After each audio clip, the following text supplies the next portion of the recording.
সাম্প্রতিক সময়ে একটি এককালীন সুবিধা দেওয়ার কথা বলা হয়েছে যারা জুলাই আগস্ট গণ অভ্যুত্থানে আহত হয়েছেন, নিহত হয়েছেন, তাদের পরিবারের সদস্যদেরকে স্কুলে ভর্তির ক্ষেত্রে।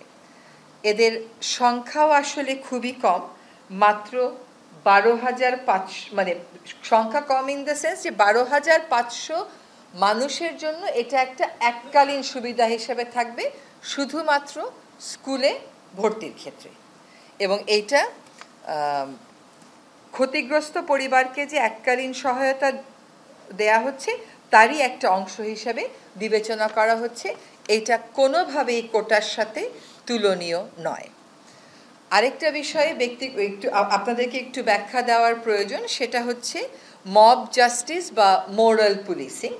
সরকার বারবার তার অবস্থান স্পষ্ট করেছে এটা বলে যে মব জাস্টিস বা মোরাল পুলিশিংয়ের কোনো সুযোগ এখানে নেই, এদেশে নেই। সরকার এটার বিরুদ্ধে সবসময়ই একটা শক্ত অবস্থানে আছে। যেহেতু এখনও আইনশৃঙ্খলা পরিস্থিতিটা সম্পূর্ণভাবে যেভাবে আগে ছিল ওভাবে করে আমরা ফেরত আনতে পারিনি, এখনও ফেরত আসেনি, সেক্ষেত্রে আমরা দেখতে পাচ্ছি যে কোনো কোনো জায়গায় এরকম মব জাস্টিস এবং মোরাল পুলিশিংয়ের ঘটনা ঘটছে। সরকারের অবস্থান একেবারে স্পষ্ট